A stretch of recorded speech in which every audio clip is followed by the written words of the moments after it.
we're trying to get another house beside the other one, but you know how things are going right now. House is really cheap, but there's one house near the pastoral on the other side.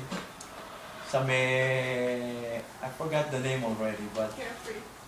huh? No. It, Cervantes. It's a really nice house.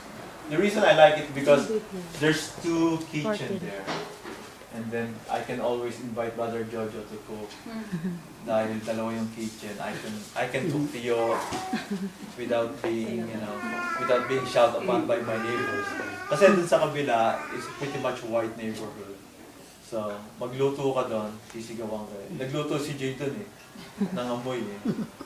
So, with that said, so ang kwento sa Cervantes, like, we're trying really to push it.